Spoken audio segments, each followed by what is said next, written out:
episode of Made in America is brought to you by America's Inventor Lady and Home Talk USA. Home Talk is a proud member of the King's Broadcasting Network, which has been bringing you the best in home-based innovation since 1998. Hi, everyone. Thank you so much for being with us for this episode of Made in America.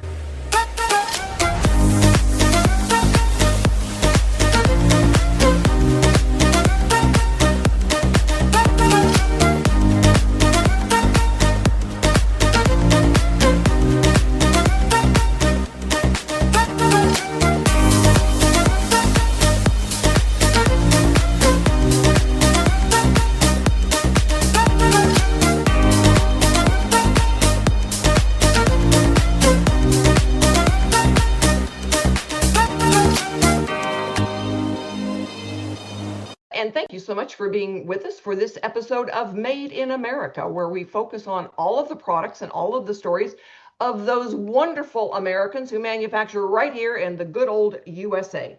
And my guest today for Made in America is Don Skaggs, and he has been working with different folks who have been manufacturing in America for some time, and is out of the wonderful state of Kentucky.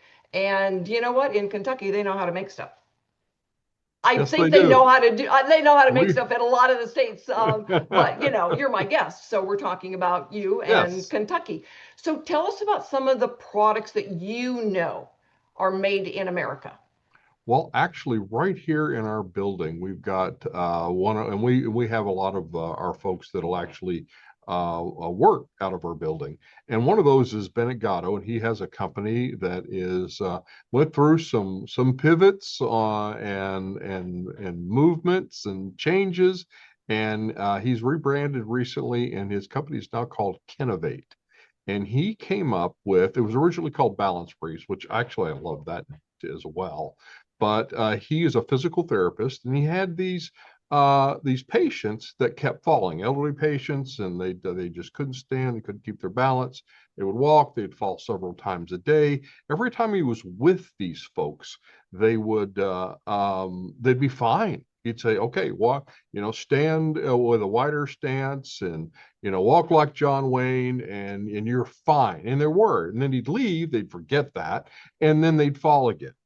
So he came in here one day. I got a ringside seat to this, and this was so cool. And he had like sewn or taped or whatever up these pads on the inside of the thighs of these pair of briefs.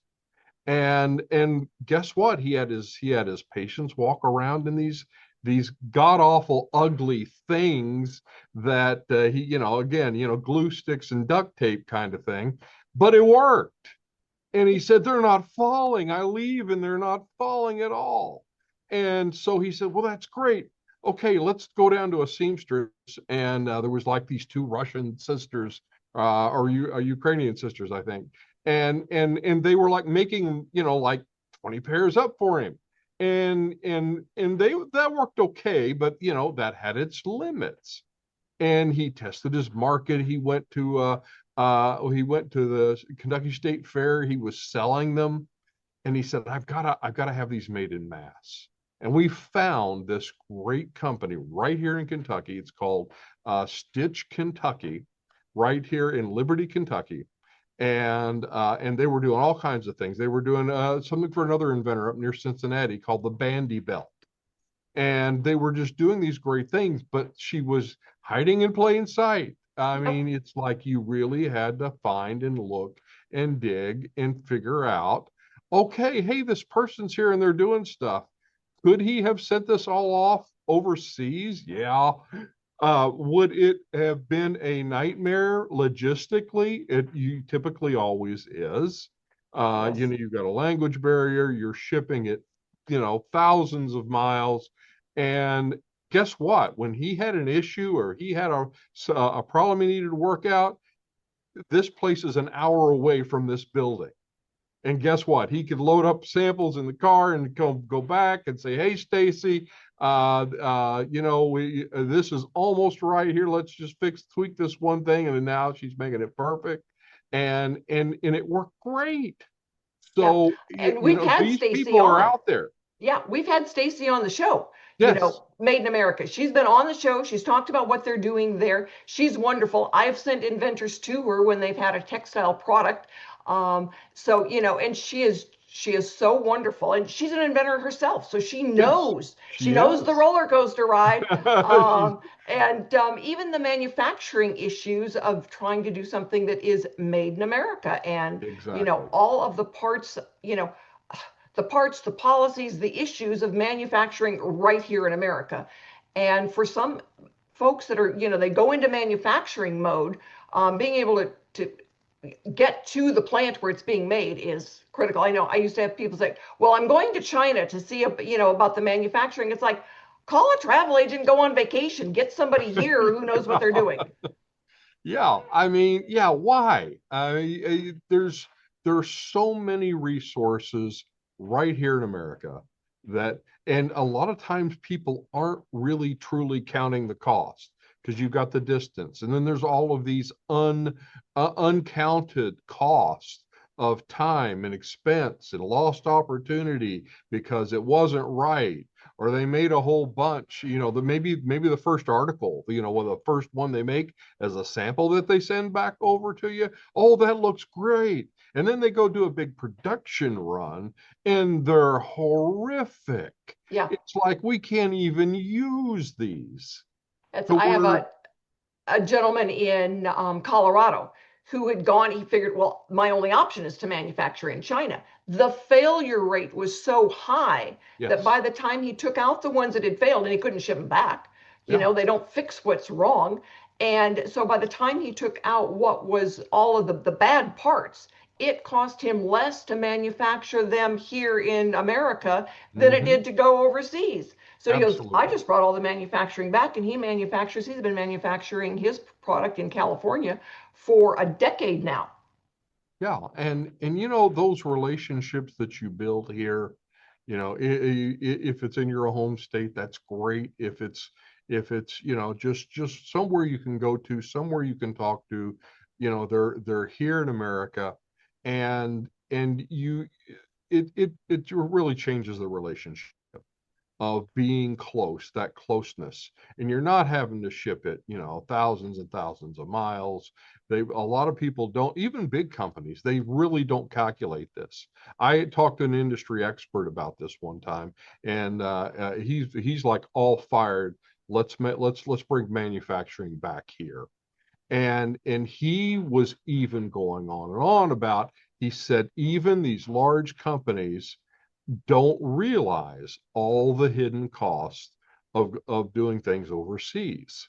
Sure, it looks on paper. I'm sure some accountant somewhere has counted the beans, and they say, "Oh yes, this makes financial sense," but they don't count the whole thing. They don't, and they don't factor in the time. When it Yes, takes, you've got these holidays and this holiday, and right, the new year that lasts for a stinking month. right. And so time is valuable. There is It one is. thing you cannot invent more of, and it's time. You Yeah, can invent more of it, almost anything in the universe except time. And yes, so, we've talked about the issue that time is not your friend in the inventing realm. And no, so those days or weeks that they are out is a big deal. yeah, And so when we look at it, say, all right, you factor in the time, you factor in the failure rate, now the shipping time again, hmm, and so by the time it gets here, there's a lot of things that go into it besides just that base unit cost. exactly, And exactly. so when the inventor, when somebody says, well, what is your, shipping cost? What is your manufactured cost? You know, there's a lot of things that go into that need to be added to that manufactured cost that a lot of inventors miss on the get-go, and then they realize Exactly. they're going in the hole. Yes, yeah, and they realize it too late. Yeah. So when Where, it I mean, in making stuff here is just so much more scalable. I'm Yes. a big fan of scalability. Can you make one? Can you make 50? Can you make 100? Can you make 1,000? Can you make 10,000? So And if exactly. you have that ability to scale in a lot of small manufacturers, and I'm a big proponent of small manufacturers, I think they are the unsung heroes of this country, and they'll want to work with you. It's not Yes. like this big corporate, oh, well, we have to check with these, 5 different departments before we do something at all, before we sneeze or blow our nose. No, you've got somebody you're working with. They're small, they're scalable, they're nimble, just like you are, and they'll understand that a lot better. They do. They do. So stick with us, everybody. We're going to be right back, and we're going to talk about an issue that is really critical to manufacturing in America and something that a lot of companies miss. So stay with us as we get ready to go and pay some bills, and we will be right back.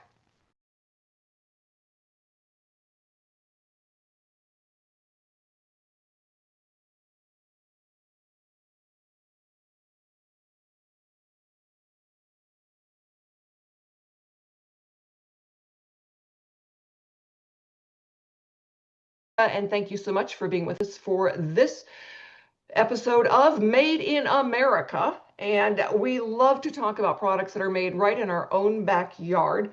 And my guest for this segment is Andre Roy. Andre has been manufacturing for 15 years now or so, around there. A product Correct. called PineRite. I use it. I have been using it for my entire family has PineRite in their house, their kitchen, their bathroom, wherever they need it. This is an amazing product. And Andre's been working, he manufactures right there in Colorado. But Andre, tell everybody, what is PineRite? PineRite is a heavy-duty hand soap made from pine trees, and the pine trees that are used are from my forest. We really truly believe it's the best heavy-duty hand soap in the world. It's the only one that can say the more you use it, the better your skin gets. And Well, I truly don't believe there's a better product out there. I would agree with you, since I am a, very fond user and happy user, and my entire family has been using PineRite forever. And so, it's funny because I've got an ex-husband and I am fairly good friends with his wife. And I was sending her, PineRite, and told her to order it. So she now orders her own PineRite. He says, there's a problem when your new wife is getting packages from your ex-wife. And so, we've always chuckled and laughed about that because she gets so many different products, from clients. But PineRite was one of the big ones because she had a bit of a skin irritation. And, PineRite is one of those products that you can, you ship all over the world, right, Andre? Yeah, correct. China is starting up again. We're about the only soap that's allowed back into China, and it actually comes from an issue I had with the forest, with my forest. So it actually solved the problem that I had, and it introduces new sciences, and it helps people all over the world. Mostly in the United States. I don't want to get too exaggerated, but we're pretty much all over the United States now. Well, and it's funny because back in the day of the beetle kill, all right, and they would strip the trees down and you would have these huge piles of bark and needles and smaller branches, and they'd take the logs out and make fancy furniture with it. And you're thinking, oh my goodness, there has got to be a better hot dog. And, so what can you do with leftover pine debris? And the fact that you turned it into a soap is actually brilliant. Yeah, it's exactly the way you had said. I have a fairly large parcel of land. The beetle kill came in, which is a devastation to the forest. And I went to the Forest Service and what to do, and they told me nothing. And the problem you just can't fix, and your trees are worthless anyway. I was actually told that, and so from that meeting, I had a thought and how to process trees. I use the stored electrical energy in a tree to electrocute itself to dust. And Okay, so that's some pretty serious science. How did you know that a tree could electrocute itself? to be honest with you, I didn't know. uh, it's one of those things you build it first and then figure it out later. And yeah, I know it sounds funny and a little absurd, but I built my machine. The thought took about 15 minutes, and build it took about half hour to 45 minutes. And I ran it the first time and been running it almost every day since. I didn't know how it worked, so we actually had to have CU, University of Colorado physicist, to explain to me how my machine worked. And like I said earlier, it opens up new sciences, and people just didn't know. And there's enough stored electrical energy in a tree to, like we've been saying, to turn itself into dust. Amazing. And then I had to figure out what to do with the dust. And our first iteration was fertilizer. It made a tremendous fertilizer, but people didn't believe it. And it's hard enough to believe my machine and then to think that it comes with a good product. So I thought of the hand soap because people would have an instant reaction to it. So with this pine powder, I mixed it with borax in the form, salt in the form of borax, pure soap, and pine tree. That's it. And been selling it ever since. Well, and your science, they told you it's like washing your skin with pure vitamins. Yeah, very much so. There's a lot of antioxidants, proanthonyl, cyaniidin. It's the same compounds found in blueberries, and it's just really good for your skin. And in the old days, the Native Americans, they realized that a long, long time ago. So when they had a wound, they mashed up some pine needles and put it on the skin, and it actually fixed the skin.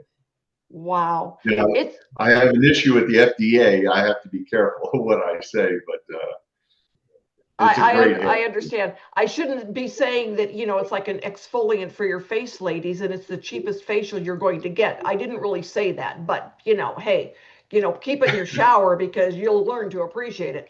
So we're going to be back after we go and pay some bills, and we are going to be bringing in Sybil Bailey. Andre had brought up, an issue is like, the research and development, opening the new sciences, getting the new stuff out there. Well, there's a really interesting then connection between all of that brain work you do, Andre, and the R&D tax credit. And most American manufacturers don't know about it and don't know how to use it wisely. And I met Sybil 6 months ago or so, and was able to start learning. I mean, the first time I heard about the R&D tax credit, I thought it was a scam, but no, it's been around for decades. And so we're going to talk a little bit about that because there's a lot of made in America factories, inventors, and business people that don't know how to use this. So stick with us, everyone. We will be back to talk more about Made in America because we want to share with you all the stories and the products that you can go out and buy. And we'll let you know where to go and buy PineRite in just a minute.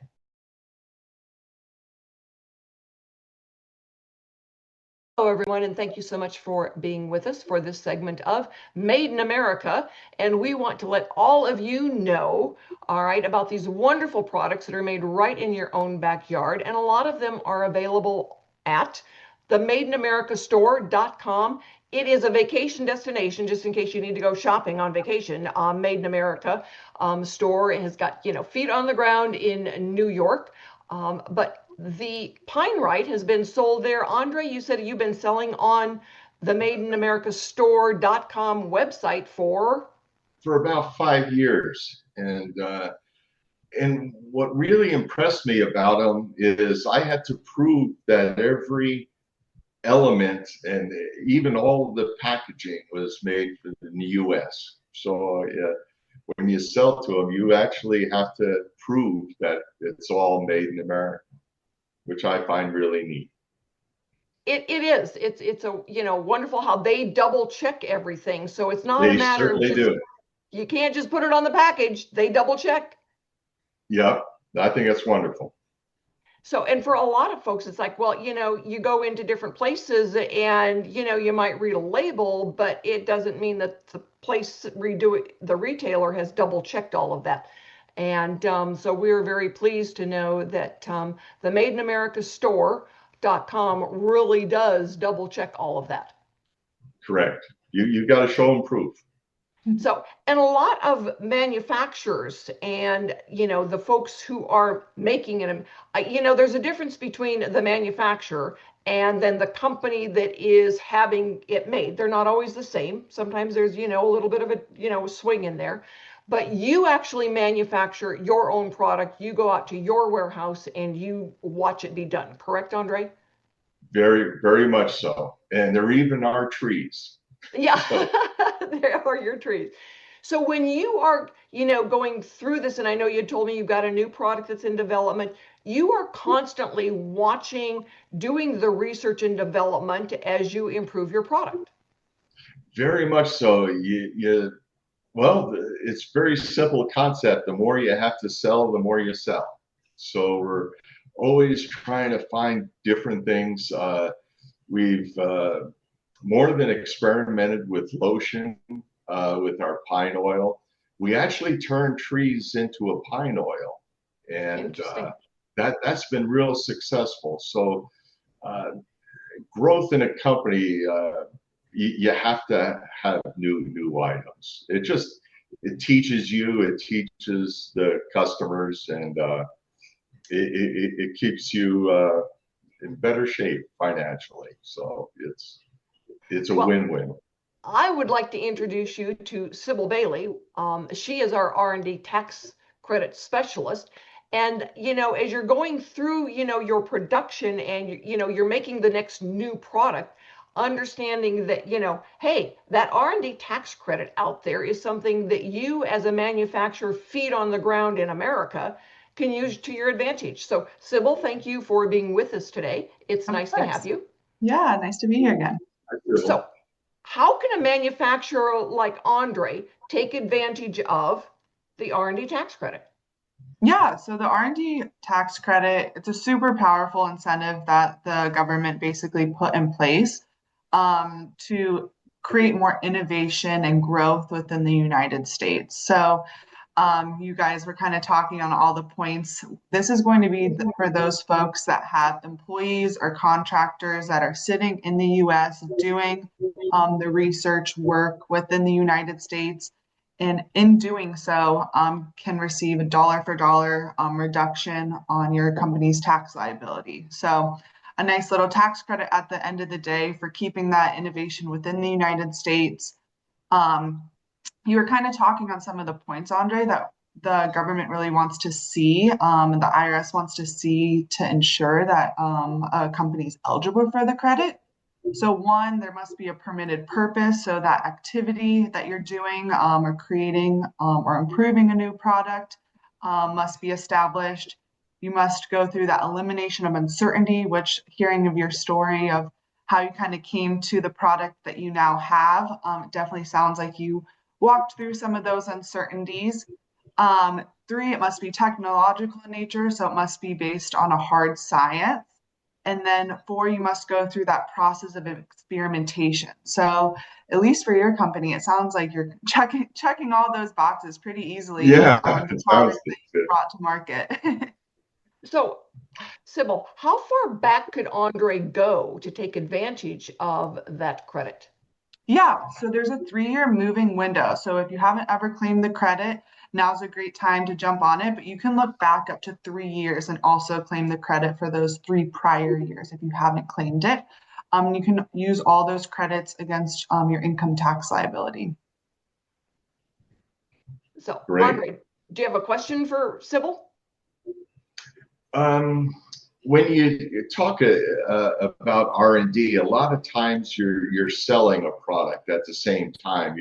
You're putting it up the flagpole to see if people salute. If it doesn't work out, is that a good example? Would I be able to get a credit for that?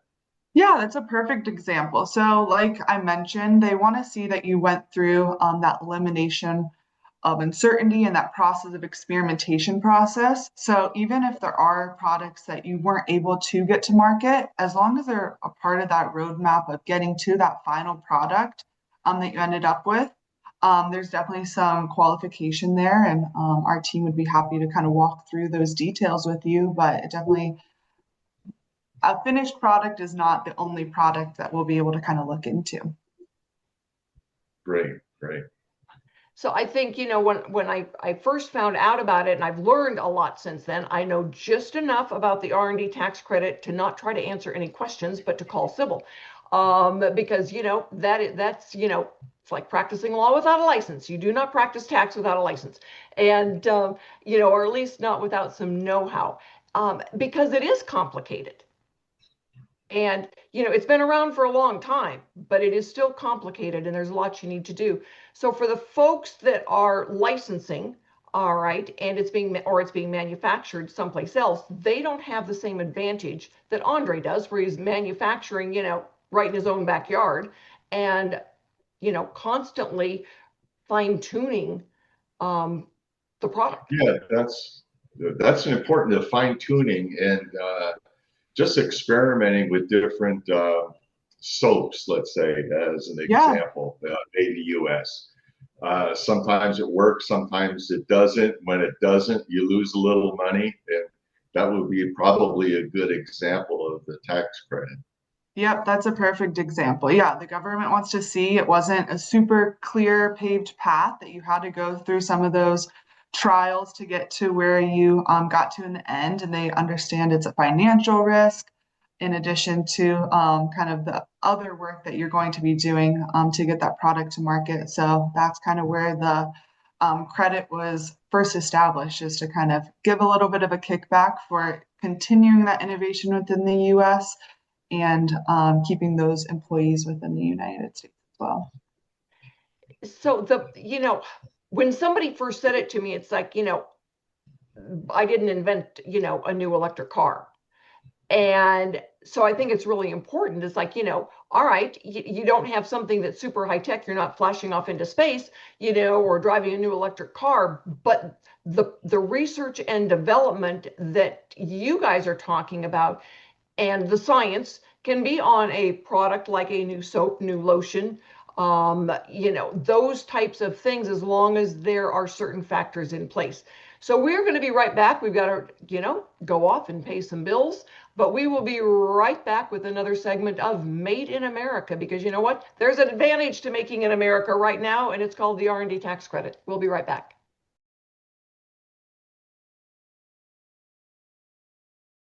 Thank you for being with us for this final segment of Made in America. This segment is brought to you by Product Quick Start.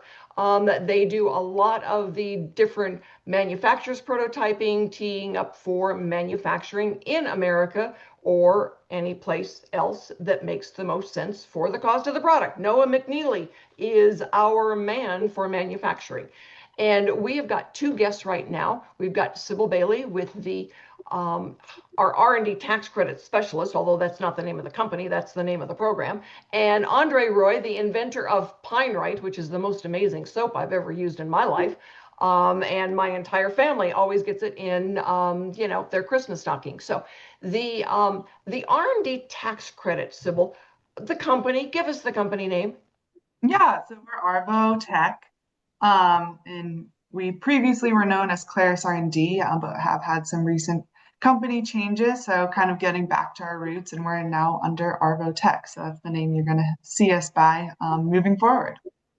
So if you are out there and you are interested in learning more about the R&D tax credit, we do have a link and a QR code on the Invent America, America's Inventor Lady. We've got that QR code almost everywhere.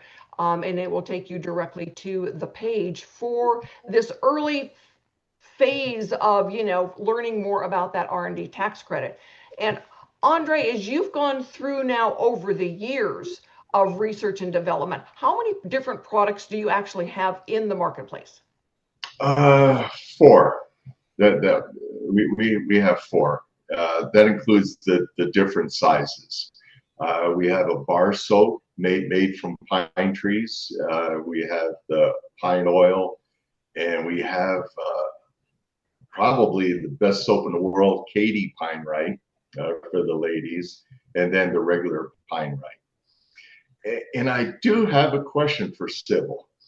Part of the R&D is attorneys, large attorneys' fees, as far as getting the patent. Would that be included in the?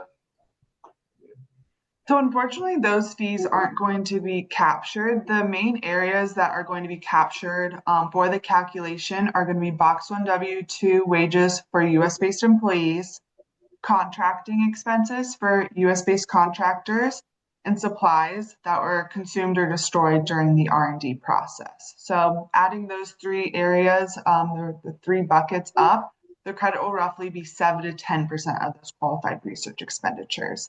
But as Rita mentioned, using that QR code, you can definitely schedule a free consultation with somebody from our team. We can walk through kind of what your credit could possibly look like and other inventors that are interested in claiming the credit as well.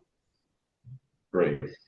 So we're getting your information out to a lot of the different manufacturers in America that are going through, because a lot of times when they're like on Andre, you've got your baseline product, but you're constantly looking at fine tuning, you're looking at the new technologies. And so for anybody that feet on the ground in America, that Made in America gives you then that easier access to the R&D tax credit. Yes, definitely. Yep. And I know that, one of my guys had asked, and this is a good question for you right now, what is the difference between taking a deduction and a tax credit? Yeah, so the tax credit is going to be used against your income tax liability. Another way that you can also use the credit is you can use it against a portion of your payroll taxes. The FICA portion. So this also allows those younger companies to also claim the credit. So as Rita mentioned earlier, this credit has been around since like the 1980s. When it was originally established, it was really only those larger companies that were claiming the credit because they're the only ones that had that income tax liability to actually use the credit against. But yeah, with the PATH Act in 2015, this then allowed younger companies such as startups to also claim the credit and continue to claim the credit into kind of when they become a more established company as well. So I think that the greatest value is to those, they've gone, kind of deep into maybe the startup phase where they're actually producing the product. Yep. Because, you need either employees or contractors, people coming in and doing the work that you're taking it against, as opposed to what we would look at as being just a deduction. And I don't mean to minimize deductions. We use them all the time and we're grateful to have them. But there is a difference between what you can use the R&D tax credit on and what you would take as a deduction. A business deduction would be your patents. Yeah, so a business deduction would reduce the your taxable income, where the credit itself is going to be a dollar for dollar reduction on the taxes that you actually have due. So some folks would be using both, depending on which category they're in. Possibly, yep. And we have a full team of CPAs and R&D tax experts that can walk through those kind of details on a company by company basis. We're happy to talk to their CPAs.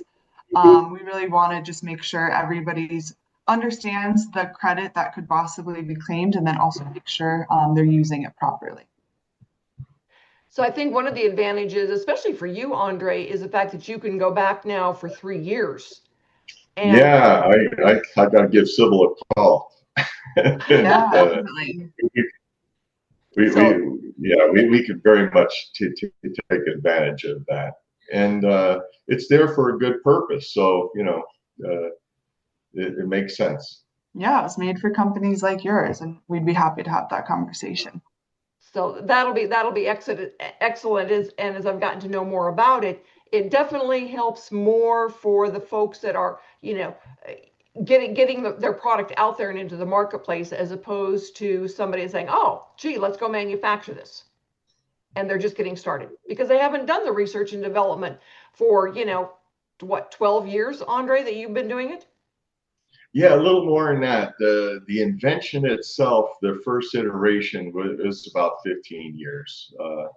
Then it gradually got turned over to the soap. So I think it's been, about 12 years since you went to that first show with us. So anyway, everybody, thank you so much for being with us today for this segment of this episode of Made in America. And we will be back in a couple of weeks with another Made in America. In the meantime, I know that the CPA guys will be on next week with, more information about the policies of manufacturing in America. So join us every week, guys. We're there.